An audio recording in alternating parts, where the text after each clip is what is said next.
লেখিকা গৌরী কিশোরীর দ্বিতীয় বিবাহ। প্রিয়মের দৃষ্টিটা ঠিক জানালার গ্লাসে আটকে যায়। সন্ধেটা বড় মায়াবী। ল্যাম্পপোস্টের আলো এসে রাস্তার মোড়ে দাঁড়িয়ে থাকা কুকুরগুলোর গায়ে পড়ে। মাঝে মাঝে কারো হর্ন বাজে, কেউ পাশ কাটায়, কিন্তু তার ভেতর যেন সবটাই থমকে আছে। বিছানার ওপর খোলা একটি ফাইল, ল্যাপটপে কিছু মেল লিখতে গিয়ে হাতের মাউস থেমে আছে। সে আনমনা হয়ে শুধু বাইরে তাকিয়ে থাকে। প্রিয়মের বয়স 42, একটা বড় কর্পোরেটর ম্যানেজার। রোজ সকালে স্যুট পরে বেরোতে হয়, অফিসে দায়িত্ব সামলাতে হয়, মিটিং, টার্গেট, হিসাব সব যেন নিঃশ্বাস নেওয়ার সময়ই দেয় না। কিন্তু আজ এই নিস্তব্ধ সন্ধ্যায় তার সমস্ত দায়িত্ব, সমস্ত অভিজাত ব্যস্ততা ফিকে হয়ে যায়। তার জীবনের একটা অংশ এখনো সেখানে আটকে আছে, প্রাক্তনের ছায়ায়। নন্দিতা। 4 বছর আগেই তারা আলাদা হয়ে গেছে। কোর্টে সই সাবুদের পর একদিন হঠাৎ করেই প্রিয়মের জীবনের অধ্যায়টা বন্ধ হয়ে যায়। কিন্তু মনের ভেতর কোনো অধ্যায় কি সত্যি বন্ধ হয়? রাতের বেলায় নন্দিতার হাসি, তার কফির কাপ হাতে বারান্দায় দাঁড়িয়ে থাকা, প্রিয়মের কাঁধে মাথা রেখে গল্প করা, এই সব কিছু যেন এখনো ফিরে আসে। অদিতির জীবনেও তাই। অদিতি এখন 35, একটা প্রাইভেট স্কুলে ইংরেজি পড়ায়। সেই রঙিন সালোয়ার, হাতে টিফিন ব্যাগ, মাথার চুল সুন্দর করে খোপা করে বাঁধা। দেখে বোঝা যায় না এই মেয়েটারও অতীত ভীষণ রকম জটিল। সমীরের সঙ্গে বিয়েটা ভেঙেছিল 4 বছরই আগে। সমীর অ্যালকোহলিক হয়ে উঠেছিল। রাত বিরাত গালি, সন্দেহ, কখনো কখনো হাত তোলা, এসব থেকে রেহাই পেতে অদিতিকে বাধ্য হয়ে সরে আসতে হয়েছিল। যেন সমাজের চোখ রাঙানি কিছুই না, বরং নিজের প্রাণটুকু বাঁচানোই তখন প্রধান ছিল। তাদের বিয়ে ছিল 7 বছরের, তারপর ছিন্ন ভিন্ন। দুজনের পরিচয় হয়েছিল এক বন্ধুর মাধ্যমে। প্রিয়মের অফিসের জুনিয়র অনিক অদিতির স্কুলের বন্ধুর ভাই। একটা জন্মদিনের পার্টিতে প্রিয়ম ও অদিতি প্রথম কথা বলে। সেই কথাগুলো ছিল খুবই আনুষ্ঠানিক। আপনি কি কফি খাবেন? না ধন্যবাদ, চা হলে নিতাম। তারপর আরেকদিন অনেকই তাগাদা দিয়ে বলে, দেখুন দাদা, অদিতি দিদি খুব ভালো মানুষ। উনি যেমন নিজের পায়ে দাঁড়ানো, তেমনই সংযত। দুজনের লাইফেই তো ঝড় গেছে, কিছু না হোক বন্ধুত্ব তো হতে পারে না? প্রিয় মাথা নিচু করে একটু হেসেছিল। দেখি সময় হলে। কিন্তু সময় নিজেই যেন চুপচাপ তাদের হাত ধরিয়ে দেয়। মেসেঞ্জারে হাই হ্যালো থেকে শুরু, তারপর ছোট্ট ছোট্ট চ্যাট, ভালো লাগা, মুভির নাম শেয়ার করা, অফিসের চাপের গল্প, স্কুলের বাচ্চাদের দুষ্টুমির কথা। একদিন অদিতি লিখেছিল, প্রিয়ম, আমরা আসলে কি ভুল করে ফেলছি? প্রিয়ম উত্তর দিয়েছিল, ভুল কেন হবে? দুজন মানুষ গল্প করছে, একে অপরের সুখ দুঃখ ভাগ করছে, তাতে কি দোষ? কিন্তু দুজনেই জানতো ওটা কেবল গল্প নয়, মনের দিক থেকে তারা ধীরে ধীরে কাছে আসছে। প্রাক্তনের ছায়া ধীরে ধীরে ফিকে হচ্ছে। এরপর প্রথম দেখা বাইরে একটা ছোট্ট ক্যাফেতে। দুজনেরই ভয় হচ্ছিল। প্রিয়ম ডার্ক ব্লু শার্ট পরেছিল, অদিতি হালকা গোলাপি সালোয়ার। দুজনে একে অপরকে সামনাসামনি দেখে খানিকক্ষণ নীরব হয়ে গিয়েছিল। কফি না চা? আজ কফি ট্রাই করি। অদিতির মুচকি হাসি। সন্ধ্যা গড়িয়ে যায়, কফি ঠান্ডা হয়, কিন্তু দুজনের মন গরম হয় না আবেগে। কিছুদিন পরেই শুরু হয় নতুন দ্বিধা। প্রিয়ম ভাবে, নন্দিতা কি এই খবর শুনলে ভেঙে পড়বে? আমার মা কি মেনে নেবে? পরিবারে কি আবার কানাকানি শুরু হবে? অদিতি ভাবে, সমীর তো মাঝে মধ্যে মেসেজ করে, যদি সে নতুন করে ঝামেলা করে, স্কুলের সহকর্মীরা কি বলবে? দ্বিতীয় বিয়ে, এই শব্দটাই তো একটা ধাক্কা। কিন্তু রাতের বেলা দুজনে যখন ফোনে কথা বলে, তখন সব ভয় উধাও হয়ে যায়। প্রিয়ম বলে, তুমি যখন কথা বলো আমি আমার সব দুঃখ ভুলে যাই। অদিতি বলে, তোমার কথায় আমি আবার বাঁচতে শিখি। একদিন প্রিয়ম সাহস করে অদিতিকে জিজ্ঞেস করলো, তুমি কি চাও? আমরা একসাথে জীবন শুরু করি, আবার নতুন করে? অদিতি কেঁদে ফেলেছিল, তারপর বলেছিল, হ্যাঁ প্রিয়ম, খুব চাই, কিন্তু ভয়ও পাই। প্রিয়ম তার হাত শক্ত করে ধরেছিল, আমি আছি তো, আমরা একসাথে লড়বো, সমাজ, পরিবার, অতীত সব কিছুর বিরুদ্ধে। এভাবে তাদের নতুন জীবনের প্রথম অধ্যায় শুরু হয়। প্রিয়মের মা প্রথমে একেবারে মেনে নিতে পারেনি। তোমার নন্দিতা কদিন আগেই তো ছিল, এত তাড়াতাড়ি তুমি আবার বিয়ে করবে? প্রিয়ম বলেছিল, মা তুমি তো দেখছো আমি কতদিন একা, মানুষকে একটু শান্তি তো দরকার, ভালোবাসা দরকার। অদিতিও তার বাবা মায়ের মুখোমুখি হয়, বাবা শূন্য দৃষ্টিতে তাকিয়ে থাকে। মা চোখ মুছে বলে, তোর ভালো হোক মা, তুই তো অনেক কষ্ট পেয়েছিস। একটা খুব ছোট করে আয়োজন হয়, কিছু কাছের মানুষ, বন্ধু, আত্মীয়। সাদা লাল সাজে অদিতি যেন নতুন কনের মতো নয়, এক অন্যরকম শান্তির মূর্তি। প্রিয়ম তাকে মঙ্গলসূত্র পরিয়ে দেয়, কপালে সিঁদুর রাখে, সবাই হাততালি দেয়, ছবি তোলে, হাসে। কিন্তু প্রিয়ম আর অদিতির চোখে তখন জল, সুখের, মুক্তির আর একরকম ভয়েরও। এত কষ্টের পরও এ সুখ যদি ভেঙে যায়?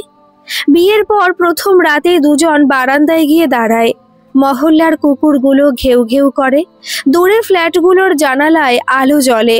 অদিতি চুপচাপ প্রিয়মের কাঁধে মাথা রাখে। প্রিয়ম বলে, আমি কথা দিচ্ছি আর কখনো তোমাকে একা হতে দেব না।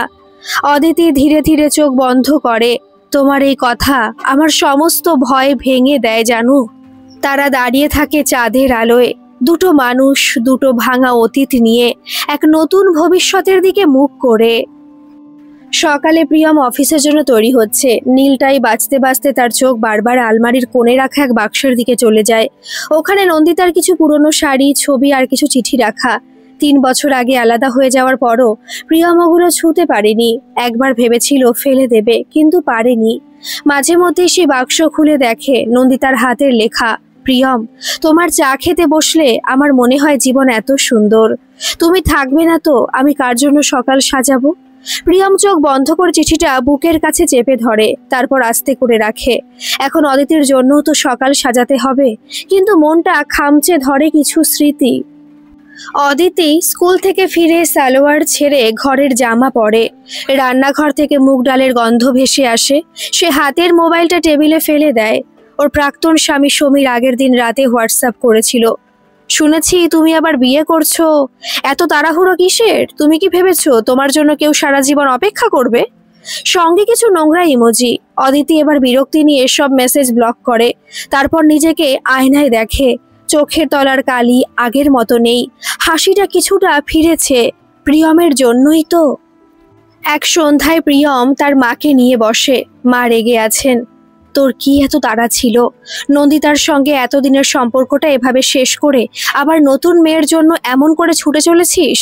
প্রিয়ম শান্ত গলায় বলে, মা নন্দিতার সঙ্গে শেষ হয়েছে 3 বছর হয়ে গেছে।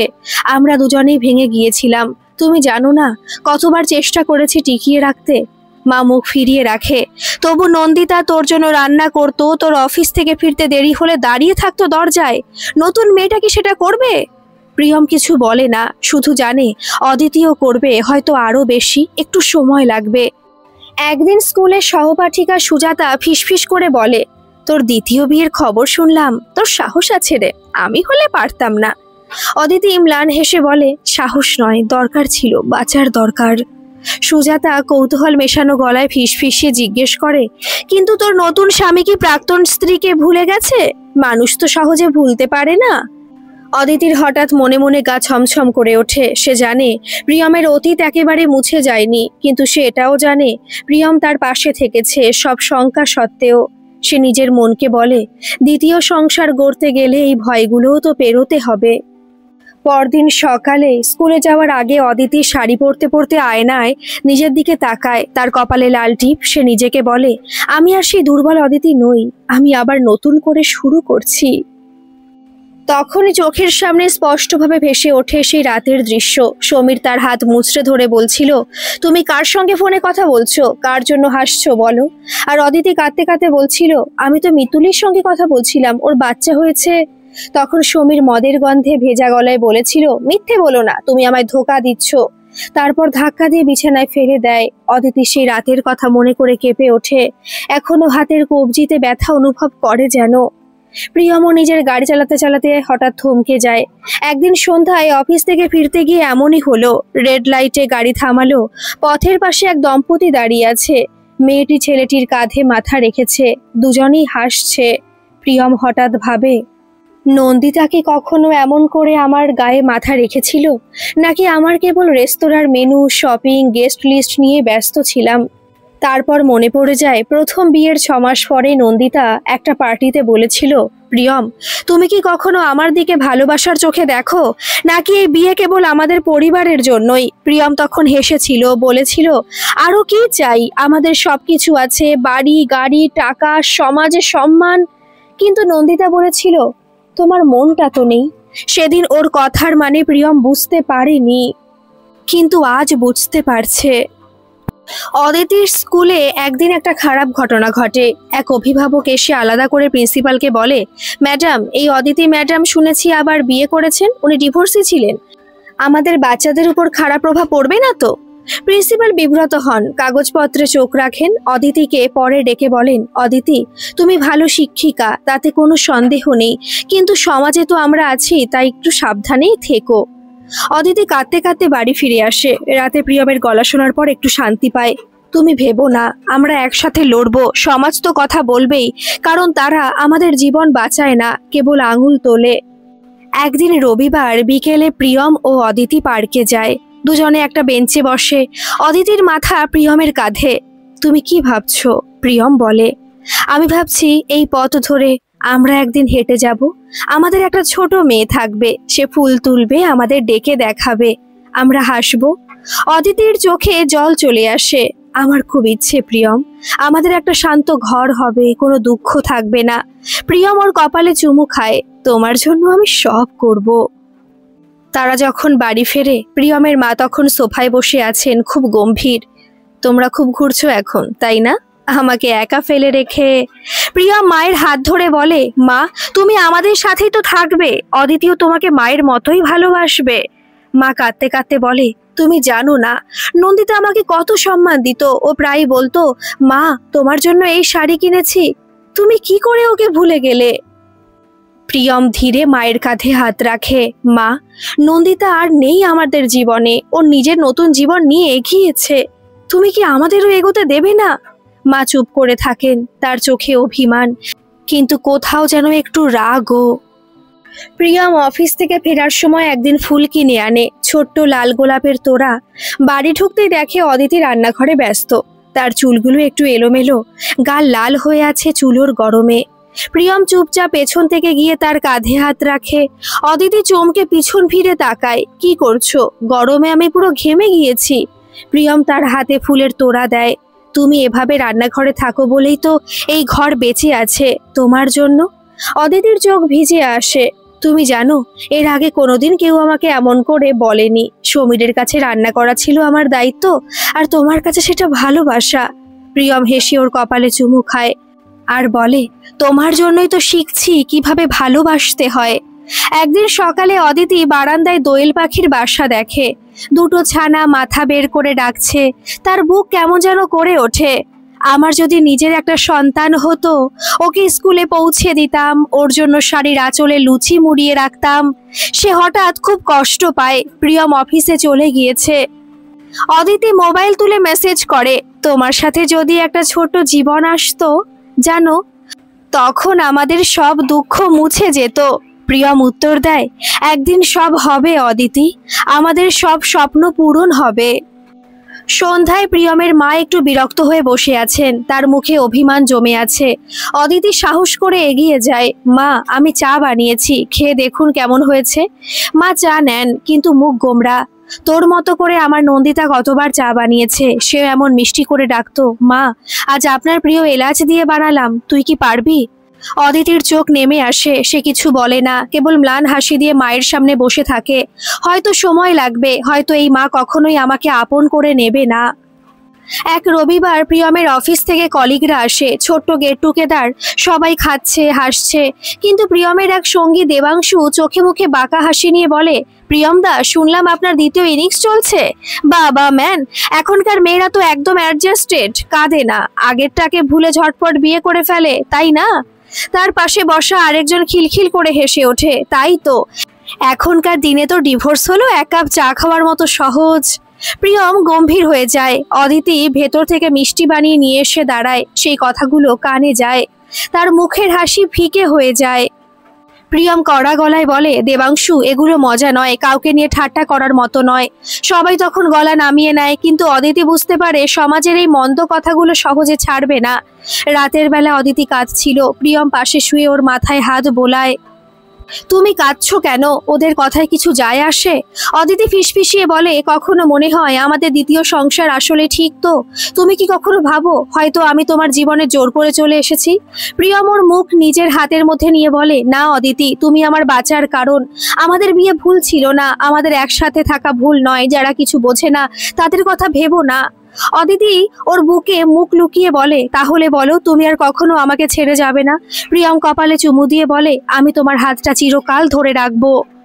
মাঘ মাস, সকালটায় সূর্য একটু উজ্জ্বল, হাওয়ায় মিষ্টি ঠান্ডা। অদিতি বারান্দায় বসে উলের কাজ করছে, লাল রঙের ছোট্ট সোয়েটার বানাচ্ছে। প্রিয়ম অফিসে যাওয়ার সময় অবাক হয়ে জিজ্ঞেস করে, এত সুন্দর সোয়েটার কাদের জন্য? অদিতি হেসে বলে, সন্ধ্যায় বলবো। অফিস থেকে একটু তাড়াতাড়ি ফিরো। প্রিয়ম একটু চিন্তিত মুখ করে বেরিয়ে যায়, কিন্তু মনে তার দারুণ কৌতূহল হয়। সন্ধ্যায় প্রিয়ম ফিরতে অদিতি টেবিলে গরম গরম মুড়ি, মাংস আর ধনেপাতার চাটনি নিয়ে সাজায়। প্রিয়ম চমকে যায়, কি ব্যাপার, আজ এত আয়োজন কেন? অদিতি ধীরে ধীরে এসে প্রিয়মের হাত ধরে বসে। আমি ভেবেছি আমরা এবার একটা বাচ্চা দত্তক নিতে পারি। প্রিয়ম হতবাক, তার চোখে জল চলে আসে। তুমি বুঝতে পারো না তুমি আমার জীবনের কি আশীর্বাদ। আমি তো ভাবতেও পারিনি তুমি এভাবে বলবে। আমি তো চাই। অদিতি ওর হাত চেপে ধরে, তাহলে আমরা একসাথে চেষ্টা করব? প্রিয়ম মাথা নাড়ে, হ্যাঁ একদম। আমাদের ঘরও পূর্ণ হবে, আমাদের সেই সোয়েটারও পরবে কেউ একদিন। পরদিন থেকে দুজনে দত্তক সংস্থায় খোঁজ খবর শুরু করে। ফর্ম ফিল আপ, কাগজপত্র, ব্যাংক স্টেটমেন্ট, পরিচয়পত্র, একের পর এক কাজ। তাদের দুজনেরই মুখে চাপা উত্তেজনা। প্রিয়ম তো মাঝে মাঝে অফিসে গিয়েও ফোন করে অদিতিকে, তুমি ঠিক মতো সব ডকুমেন্ট রেখেছো তো? অদিতি হেসে বলে, তোমার চেয়ে আমি বেশি গুছিয়ে রাখি। কিন্তু বাড়ি ফিরে একদিন প্রিয়মের মা অবাক হয়ে বলে, দত্তক নিতে চলেছ মানে? তোমরা নিজের সন্তান চাও না? অদিতি গলা নামিয়ে বলে, মা, আমরা একসাথে ঠিক করেছি যদি আমাদের নিজের না হয় তাহলে দত্তক নেব, কিন্তু হয়তো আমাদের সাথে নতুন সুখ আসবে। মা মুখে তেমন কিছু বলেন না, শুধু ঠোঁট নেড়ে বলেন, সব ঠিক মতো হোক। কিন্তু চোখে লুকোনো এক অস্বস্তি থাকে। অদিতি বুঝতে পারে মা হয়তো মনে মনে ভাবছেন, নিজের রক্তের নয়, তার মানে কি এ ঘর আসলেই পূর্ণ হবে?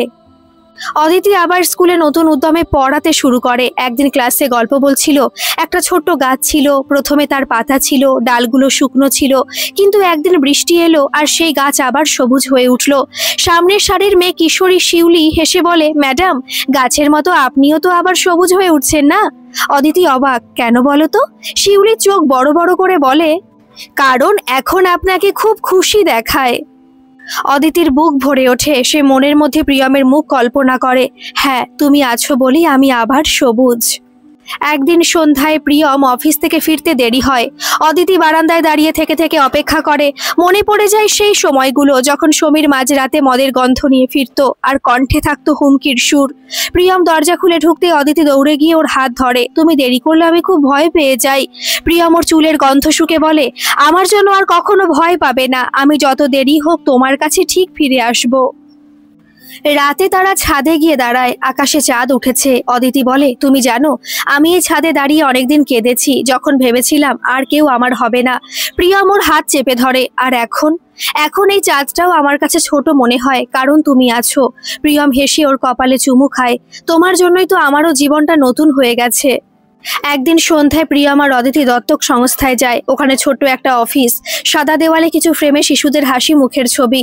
কোনো এক ফাইল ঘাঁটতে ঘাঁটতে অফিসের কেয়ারটেকার হেসে বলে, আমরা খুব খুশি, আপনাদের দম্পতি প্রোফাইল খুব সুন্দর, কিন্তু এখনো কিছু কাগজপত্র বাকি আছে, মেডিকেল চেক আপ, পুলিশের ভেরিফিকেশন, সেসব শেষ করতে হবে।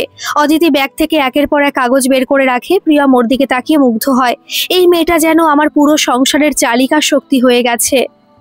রাতের বেলা বাড়ি ফিরে প্রিয়মের মা মুখ কালো করে বসে থাকে। তিনি সে ফাইলগুলো দেখতে চাইলেন না, শুধু আস্তে বলে উঠলেন, নিজের রক্তের কেউ হলে ভালো লাগতো, দত্তক তো কে জানে কেমন পরিবার থেকে এসেছে। অদিতির মুখ ফ্যাকাশে হয়ে যায়। সে কোনো উত্তর দেয় না, শুধু রান্নাঘরে চলে গিয়ে কাপা হাতে আলু কুটতে থাকে। প্রিয়ম মায়ের কাছে গিয়ে শান্ত গলায় বলে, মা, তুমি ভেবো না, আমাদের সন্তান আমাদেরই হবে, সে আমাদের ভালোবাসায় মানুষ হবে। মা কিছু বলে না, তবে চোখে লুকিয়ে রাখা অজানা শঙ্কা স্পষ্ট দেখা যায়। একদিন স্কুল থেকে ফেরার সময় অদিতির মোবাইলে অচেনা নম্বর থেকে কল আসে। হ্যালো। ওপাশ থেকে নেশা ভাঙা গলা, অদিতি কেমন আছো? শুনেছি তুমি আবার বিয়ে করেছো, সুখে আছো? অদিতির বুকের মধ্যে ধড়াস করে ওঠে। সমীর তুমি? হ্যাঁ আমি। আমার কি একটুও খবর রাখো না? কত সহজে তোমার নতুন জীবন শুরু হয়ে গেল আমাকে ছুঁড়ে ফেলে দিয়ে। অদিতি ভয় পেয়ে যায়। সমীর প্লিজ আর এসব বলো না। আমার জীবন থেকে তুমি অনেকদিন আগে চলে গিয়েছো, এবার আমায় শান্তিতে থাকতে দাও। শান্তি? তোমার শান্তি আমি একদিন দেখে নেব। ফোন কেটে যায়। অদিতির হাত থেকে মোবাইল পড়ে যায়। সে কেঁপে মেঝেতে বসে পড়ে। রাতের বেলা প্রিয়ম বাড়ি ফিরে দেখে অদিতি বিছানায় বসে কাঁদছে। কি হয়েছে বলো প্লিজ। অদিতি ফিসফিস করে সব বলল। সমীর আবার ফিরে এসেছে, ফোন করছে, হুমকি দিচ্ছে। প্রিয়মের চোখ লাল হয়ে ওঠে। তুমি ভেবো না, আমি আছি। কালই থানায় জিডি করব, আর ও যদি আমার চোখের সামনে আসে। অদিতির ওর হাত চেপে ধরে কাঁদতে কাঁদতে বলে, প্লিজ প্রিয়ম তুমি কোনো ঝুঁকি নিও না। প্রিয়ম ধীরে ধীরে ওকে বুকে টেনে নেয়। তুমি শুধু আমার পাশে থাকো, সব ঠিক হয়ে যাবে। এর মধ্যে একদিন হঠাৎ একটা বিপদ ঘটে যায়। প্রিয়ম অফিসের পার্কিং লটে গাড়ি নিয়ে ঢুকছে। হঠাৎ সামনে একজন মহিলা এসে দাঁড়ায়। চোখের সামনে স্পষ্ট পরিচিত মুখ, নন্দিতা। প্রিয়ম গাড়ি থেকে নেমে হতভম্ব হয়ে দাঁড়ায়। তুমি এখানে? নন্দিতা মাথা নিচু করে বলল, হ্যাঁ আসলে আমার অফিস এখানে শিফট হয়েছে, তাই মাঝে মাঝে ভাবি যদি তোমার সাথে দেখা হয়। দুজনের মধ্যে এক অদ্ভুত নীরবতা। তারপর নন্দিতা আসতে বলে, আমি শুনেছি তুমি আবার বিয়ে করেছো, খুশি হয়েছি। তোমার খুশি তো চাইতাম সব সময়। প্রিয়ম হেসে ওঠে, তোমার জন্য আমি একই প্রার্থনা করি। নন্দিতা একটা ম্লান হাসি দিয়ে চলে যায়। প্রিয়ম ওর চলে যাওয়া পিঠের দিকে তাকিয়ে থাকে। কত কিছুই বদলে গেছে, কিন্তু এই বন্ধুত্বের সম্মানের একটা রেশ থেকে গেছে। সেই রাতে প্রিয়ম অদিতিকে সব বলে। অদিতি প্রথমে একটু চুপ করে থাকে, তারপর প্রিয়মের হাত ধরে বলে, আমাদের অতীত আছে বলেই আমরা আজ এখানে দাঁড়িয়ে। আমি তোমার অতীতকে ঘৃণা করব না, কারণ ও না থাকলে তুমি আমাকে হয়তো খুঁজতেই না। প্রিয়ম বিস্মিত হয়ে অদিতিকে বুকে জড়িয়ে ধরে। তুমি আমার জীবনের সবচেয়ে বড় উপহার। প্রিয়ম আর অদিতির ঘর অনেকটাই গুছিয়ে উঠেছে। তাদের বাড়িতে নতুন পর্দা টাঙানো হয়েছে, দেওয়ালে নতুন ছবি, ছোট্ট বাচ্চাদের কার্টুন পোস্টারও শোভা পাচ্ছে। প্রিয়ম একদিন অফিস থেকে ফিরে দেখে অদিতি গাড়ির খেলনা কিনে এনেছে। এত তাড়াতাড়ি? অদিতি হেসে বলে, জানি না কবে সে ছোট্ট পা আমাদের ঘরে আসবে, কিন্তু আমি আগে থেকে তৈরি হয়ে রাখতে চাই। প্রিয়ম ওর কপালে চুমু খায়। তোমার জন্যই তো এই বাড়িটা এখন একটা গরম কোমল সংসার হয়ে উঠেছে। কিন্তু সেই রাতে আবার সমীরের ফোন। অদিতি দেখে ব্লক করেও বারবার নতুন নম্বর থেকে ফোন করছে। শেষমেশ প্রিয়মি থানায় একটি জিডি করে। সেখানে ওর বন্ধু বর সাব ইন্সপেক্টর শ্যামল আশ্বাস দেয়, দাদা আপনি ভয় পাবেন না, আমরা নজর রাখছি। কোনো সমস্যা হলে সরাসরি আমাকে ফোন করবেন। অদিতি পুলিশের কাছে যেতে প্রথমে ভয় পাচ্ছিল, কিন্তু প্রিয়মের হাত শক্ত করে ধরে থানায় ঢুকেছিল। প্রিয়মের হাত ধরলে আমি আর কিছুতেই ভয় পাই না। পরদিন অদিতির স্কুলে এক অভিভাবকের মিটিং ছিল। সেখানে হঠাৎ একজন অভিভাবক বলে ওঠে, আমাদের ছেলেমেয়েরা এখন ছোট, যদি ক্লাস টিচার এমন একজন হন যার নিজের জীবন নিয়ে এত বিতর্ক, মানে ডিভোর্স, আবার দ্বিতীয় বিয়ে, এখন শুনছি দত্তক নেবেন, ওরা কি শিখবে? সবাই একটু চুপচাপ। অদিতির গলা শুকিয়ে আসে। সে দাঁড়িয়ে বলে, আমি জানি আপনারা ভাবেন আমি হয়তো ভালো উদাহরণ নই, কিন্তু আমি চাই আমার ছাত্রছাত্রীরা শিখুক, জীবন যেমনই কঠিন হোক ভালোবাসার মানসিক শক্তি দিয়ে নতুন করে শুরু করা যায়। আমি তাদের শুধু বইয়ের পড়া নয়, বাঁচতে শেখাতেও চাই। একজন মা ধীরে ধীরে বলে ওঠে, ম্যাডাম আমরা আপনাকে সমর্থন করি, কারণ আপনার মতো মানুষই আমাদের মেয়েদের শেখায় ওদের জীবনের জন্য লড়তে। অদিতির চোখে জল চলে আসে।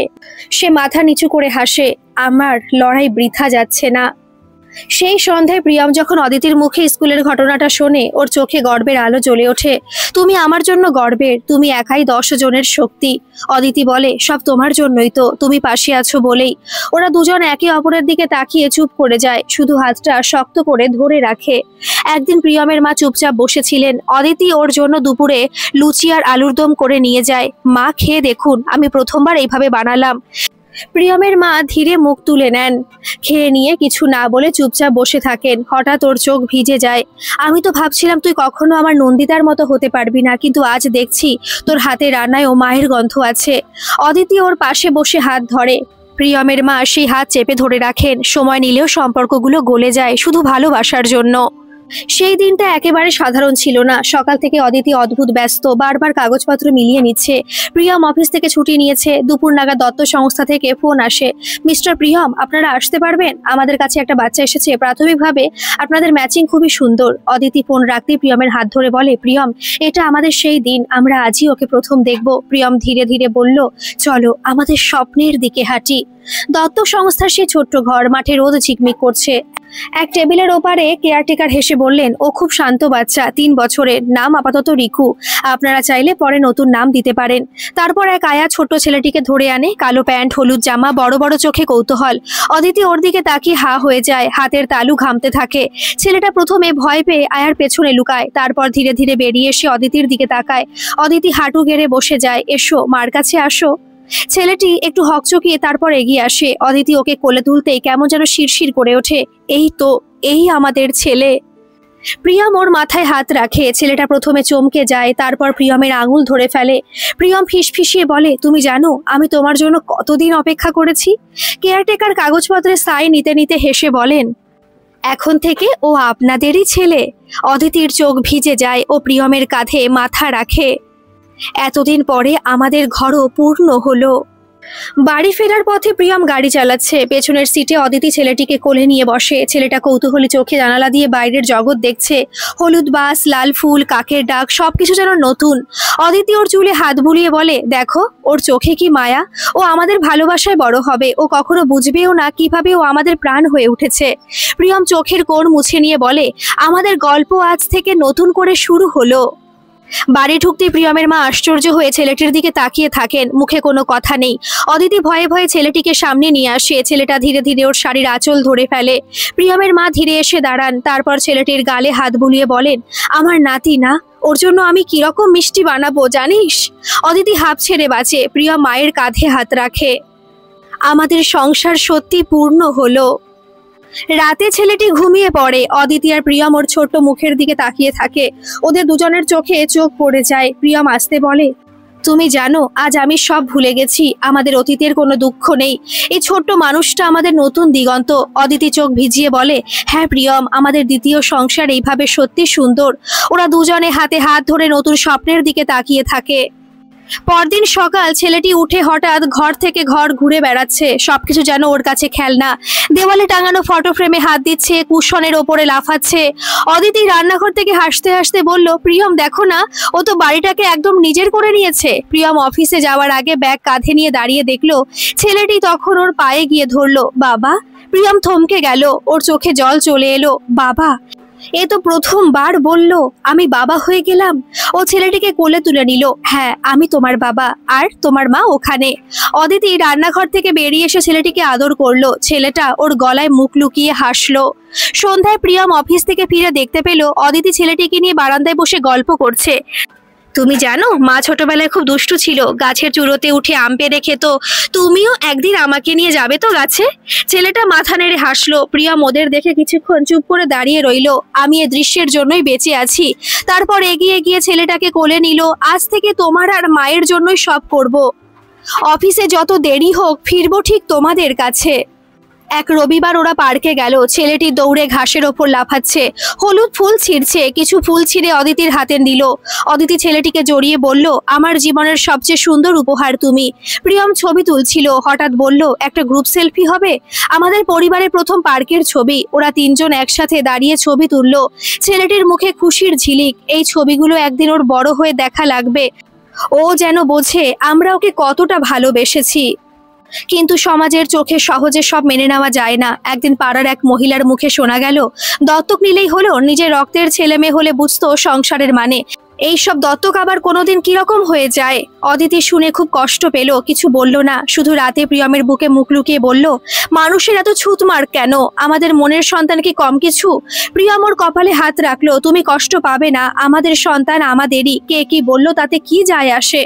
কয়েক মাস পর ছেলেটির প্রথম স্কুলে ভর্তি। সেদিন প্রিয়ম অফিস থেকে ছুটি নিয়ে ওদের নিয়ে গেল। ছেলেটি নতুন ব্যাগ পিঠে ঝুলিয়ে স্কুলের ফটকের সামনে দাঁড়িয়েছে। ভয়ের চেয়ে কৌতূহল বেশি। অদিতি কাপা গলায় বলল, তুমি ঠিক চলে যাবে, ভয় করবে না? ছেলেটি বলল, না মা, টিফিন দিও তোমাদের জন্য রাখবো। প্রিয়া মুচকি হেসে বলল, দেখেছো আমাদের ছোট্ট ছেলে কত বড় হয়ে গেছে। রাতে অদিতি স্কুলের ব্যাগ গুছিয়ে দিচ্ছে। প্রিয়ম এসে পেছন থেকে ওকে জড়িয়ে ধরলো। তুমি জানো, আমি এই দৃশ্যের জন্যই এত লড়েছি। এই তোমার আর ওর জন্যই আমার সমস্ত যুদ্ধ। অদিতি ওর হাত ধরে বলল, আমরা লড়াই করেছি বলেই তো আজ আমাদের সংসার এত সুন্দর। দ্বিতীয় সংসার, দ্বিতীয় জীবন, কিন্তু সুখ একদম প্রথম ভালোবাসার মতোই বিশুদ্ধ। পুজো আসছে। প্রিয়মের মা প্রতিদিন সন্ধ্যায় তুলসীর তলায় প্রদীপ জ্বালান। অদিতি রান্নাঘর থেকে মিষ্টি গন্ধ ছড়ায়। ছেলেটি দৌড়ে গিয়ে বলে, দিদা প্রদীপ আমি জ্বালাবো। প্রিয়মের মা হেসে বলেন, এখনো তো তোর হাত খুব ছোট, তবে আস্তে আস্তে শিখে যাবি। অদিতি ওর কানে ফিসফিস করে বলল, আমাদের ছেলে একদিন পুরো বাড়ির আশীর্বাদ হবে, তুমি দেখো। প্রিয়ম রান্নাঘরে দরজায় হেলান দিয়ে দাঁড়িয়ে সব দেখছে। এই দৃশ্যের জন্যই তো সংসার, এত লড়াই, এত কান্না, সব যেন এই মুহূর্তগুলোতেই ধুয়ে যায়। পাড়ার দুর্গাপুজোর কমিটি থেকে হঠাৎ প্রিয়মের বাড়িতে লোক আসে। দাদা, আপনার ছেলের জন্য নাচের একটা প্রোগ্রামে নাম লেখাবো, ওকে তো খুব মিশুকে মনে হয়। অদিতির চোখে আনন্দ চকচক করে ওঠে। ছেলেটি লাফিয়ে বলে, আমি মঞ্চে যাব। পাশ থেকে প্রিয়মের মা বলে ওঠেন, আমার নাতি মঞ্চে নামবে, আমি শাড়ি পরে ওর পাশে বসবো। কয়েক মাস আগেও এই মানুষগুলোই বলতো দত্তক ছেলে কে জানে কি রকম, আজ ওরাই ভালোবাসায় মিশে যাচ্ছে। অদিতি আর প্রিয়ম একে অপরের দিকে তাকায়, ওদের চোখে নীরব সম্মতি। আমরা সঠিকই করেছিলাম, আমাদের ভালোবাসা এই বাড়ির, এই পাড়ার মুখও বদলে দিচ্ছে। পুজোর দিন ছেলেটি লাল পাঞ্জাবি পরে আয়নায় নিজেকে দেখে। মা, আমি কেমন লাগছি? অদিতি ওর গাল চেপে ধরে বলল, আমার রাজকুমার। প্রিয়ম এসে বলল, একটু দাঁড়াও, তোমার টিকলি ঠিক করে দিই। ছেলেটি লাফিয়ে বলে, বাবা আমি স্টেজে উঠবো, তুমি মা আর দিদা হাততালি দেবে, ঠিক? প্রিয়ম হেসে ওকে বুকের কাছে টেনে বলল, তোমার জন্য শুধু হাততালি নয়, আমরা গলা ফাটিয়ে চিৎকারও করব। সন্ধ্যায় ছেলেটি মঞ্চে গান ধরলো, ছোট্ট গলায় তবু কি আন্তরিক। পেছন থেকে অদিতি হাত জোড় করে প্রার্থনা করছিল। প্রিয়ম ওর কাঁধে হাত রাখলো। দেখছো তো, ওর প্রথম মঞ্চে ওঠা আমাদের কত বড় প্রাপ্তি। ছেলেটির গান শেষ হতেই পাড়া হাততালিতে ফেটে পড়লো। প্রিয়মের মা মাইকে গিয়ে বললেন, এই আমার নাতি, তোমরা সবাই ওকে আশীর্বাদ করো। অদিতি আর প্রিয়ম একে অপরকে জড়িয়ে ধরলো। ওদের চোখ দিয়ে জল গড়িয়ে পড়ছিল, কিন্তু সেই জল ছিল পরম আনন্দের। রাতে বাড়ি ফিরে ছেলেটি ক্লান্ত হয়ে অদিতির কোলে মাথা রাখলো। মা, আমি ভালো গাইলাম। অদিতি বলল, তুমি দারুণ গেয়েছো, তুমি আমাদের গর্ব। ছেলেটির চোখ আধবোজা করে ফিসফিস করে বলল, আমার সবচেয়ে ভালো লাগছে কারণ তুমি আর বাবা হাততালি দিলে। প্রিয়ম বলল, আমরা সারা জীবন হাততালি দেব তোমার জন্য, কারণ তুমি আমাদের জীবনের সেরা পাওয়া। ছেলেটি তখন অদিতির আঁচল ধরে ঘুমিয়ে পড়লো, আর ওরা দুজন তাকিয়ে থাকলো ওর শান্ত ঘুমের দিকে। এই তো আমাদের ছোট্ট সংসার, কতটা সাদামাটা অথচ কতটা বিশুদ্ধ। অদিতি প্রিয়মের কাঁধে মাথা রেখে বলল, ভেবেছিলাম দ্বিতীয় বিয়ে মানেই কষ্ট, লোকে কত কি বলবে, কিন্তু আজ বুঝি নতুন শুরু মানে এক নতুন পৃথিবীও হতে পারে। প্রিয়ম ওর কপালে চুমু খেয়ে বলল, আমরাই তৈরি করেছি আমাদের পৃথিবী, আমাদের ভালোবাসা দিয়ে। দূরে আকাশে পূর্ণিমার চাঁদ ওদের জীবনে নতুন আলো ছড়িয়ে দিচ্ছে। ছেলেটি বিছানা থেকে লাফিয়ে উঠে বলল, মা, আমি আজ স্কুলে নতুন গান শিখব। অদিতি হেসে বলল, তুমি কি কালকের হোমওয়ার্ক শেষ করেছো? ছেলেটি তখন চুপ করে মেঝের দিকে তাকালো। প্রিয়ম পাশ থেকে বলল, দুষ্টু ছেলে, হোমওয়ার্ক করবে না, মজা করবে, এটা কেমন কথা? ছেলেটি দৌড়ে এসে প্রিয়মের গলা জড়িয়ে ধরে বলল, বাবা তুমি শিখিয়ে দাও না। প্রিয়ম ওর গালে চুমু খেয়ে বলল, আবার বাবার ঘাড়ে দায়, আচ্ছা চলো তোমাকে পড়াই। অদিতি দূর থেকে এই দৃশ্য দেখে মুগ্ধ হয়, কতটা পূর্ণ আমার জীবন। দুপুরে প্রিয়ম অফিসে চলে গেলে অদিতি ছেলেটিকে নিয়ে বারান্দায় বসে। ওর কোল ঘেঁষে বসে ছেলেটি আঁকিবুকি করছে। মা, এটা দেখো, এটা তুমি, এটা বাবা, আর এটা আমি, আমরা হাত ধরি। অদিতি দেখলো ছোট কাগজে 3টে কাঠের মানুষ এঁকেছে, সবাই হাত ধরে আছে। ওর চোখে জল এসে গেল। আমার বাচ্চা, তোমার মনটা কত সুন্দর। রাতে প্রিয়ম বাড়ি ফিরলে অদিতি সেই ছবিটা দেখালো। প্রিয়মও নরম গলায় বলল, আমরা কি বুঝতে পারতাম আমাদের দ্বিতীয় সংসার এত সুখের হবে? অদিতি বলল, না, প্রথম বিয়ের ভাঙন, সমাজের কটাক্ষ সব পেরিয়ে এসে বুঝতে পারলাম সংসার আসলে কাগজের সই নয়, সংসার মানে দুটো মানুষের বোঝাপড়া আর একটা শিশুর খিলখিল হাসি। প্রিয়ম ওর কাঁধে হাত রাখলো। তুমি না থাকলে সংসারই হতো না, তুমি আমার দ্বিতীয় জীবন। একদিন রাতে হঠাৎ বিদ্যুৎ চলে গেল। ছেলেটি ভয়ে ভয়ে প্রিয়মের কাছে এসে বলল, বাবা ভূত আসবে। প্রিয়ম হাসতে হাসতে বলল, তোমার বাবা মা আর দিদা মিলে যে কত বড় ভূত, তাই তোমার কাছে আর কোনো ভূতই আসবে না। ছেলেটি তখন মায়ের কোলে মুখ লুকিয়ে বলল, আমার সবচেয়ে ভালো লাগে তোমাদের সাথে থাকতে। অদিতি ওকে আরো কাছে টেনে নিল। প্রিয়মও হাত রাখলো ওদের মাথায়। তিনজন একসাথে, এর চেয়ে বড় শক্তি কিছু নেই। এক রবিবারের সকাল, সাদা মেঘের মতো হালকা রোদ পড়ছে বারান্দায়। প্রিয়ম, অদিতি আর ছেলেটি মিলে পুরনো অ্যালবাম খুলে বসেছে। ছেলেটি ছবি দেখে চিৎকার করে উঠল, বাবা এটা কবে? তুমি তো একদম অন্যরকম। প্রিয়ম হেসে বলল, তখন তোমার মা আমাকে বিয়ে করেনি, আমি একলা ছিলাম, আর এখন তোমরা আছো বলে আমার জীবন সুন্দর। ছেলেটির চোখ বড় বড় করে বলল, তাহলে মা তোমাকে উদ্ধার করেছে? সবাই হেসে উঠল। অদিতি ওর মাথায় হাত বুলিয়ে বলল, তোমার বাবা কিন্তু আমারও রক্ষক, আমরা তিনজন একে অপরকে নতুন করে জীবন উপহার দিয়েছি। এক পর্যায়ে শাশুড়ি মা ধীরে এসে বসলেন, কয়েক মুহূর্ত চুপ করে থাকলেন। তারপর ফটো অ্যালবামের একটা ছবি যেখানে অদিতি কাঁদতে কাঁদতে বিয়ের মালা পরছে সেটা আঙুল দিয়ে ছুঁয়ে বললেন, তুই যখন এই বাড়িতে আসলি ভেবেছিলাম তুই কখনো আমার মেয়ের মতো হতে পারবি না। আমার নন্দিতার চেয়ে আলাদা। তোরও তো একটা ভাঙা সম্পর্ক ছিল, তোরও তুচ্ছ তিরস্কার ছিল, ভাবতাম সংসার ঠিক জমবে না। অদিতি মাথা নিচু করে বসেছিল। শাশুড়ি ওর চিবুকটা ধরে উপরে তুললেন, কিন্তু তুই প্রমাণ করেছিস মেয়ে হোক বা বউ, ভালোবাসা যার মধ্যে থাকে সেই পরিবারকে ধরে রাখে। তুই না থাকলে আমার প্রিয়ম আবার হাসতে পারতো না, এই বাড়ি আবার এমন পূর্ণ হতো না। তুই আমার মেয়ে। অদিতি ফুপিয়ে কেঁদে মায়ের গায়ে মুখ লুকিয়ে বলল। শাশুড়ি মায়ের হাত ওর মাথায়। এতদিন পরে আজ সত্যি এই বাড়ির সবকিছু আমার হয়েছে। সন্ধ্যায় ছেলেটি ডাইনিং টেবিলে বসে বলল, মা আজ তোমার জন্য একটা কবিতা শিখেছি, শুনবে? বলো তো মার রাজপুত্র। ছেলেটি বলল, আমার মা আমার দিদা আমার বাবা সবার সেরা, তোমাদের সাথে থাকলে আমি ভয় পাই না কিছুর ভেতর। অদিতি আর প্রিয়ম একে অপরের দিকে তাকিয়ে কাঁদতে কাঁদতে হেসে উঠল। প্রিয়ম বলল, দেখছো আমাদের সংসার কেমন সুন্দর হয়েছে। আমাদের দায়িত্ব, আমাদের ভালোবাসা সব মিলিয়ে ওর জীবনটা আমরা স্বপ্নের মতো করে দেব। এইভাবে ওদের দ্বিতীয় বিবাহ থেকে শুরু হওয়া গল্পটা পূর্ণতা পেল। একটা বিয়ে ভেঙে যাওয়া সম্পর্ক থেকে সমাজের চোখ রাঙানি, শাশুড়ির অনাস্থা, নিজের ভয় সব পেরিয়ে ওরা গড়ে তুলেছে এক সম্পূর্ণ পৃথিবী, যেখানে আছে বিশ্বাস, ভালোবাসা আর ভবিষ্যতের জন্য এক অদম্য আশা। গল্পটা কেমন লাগলো অবশ্যই কমেন্ট করে জানাবেন, আর ভালো লাগলে একটা সাবস্ক্রাইব করে আমার পাশে থাকবেন। ধন্যবাদ।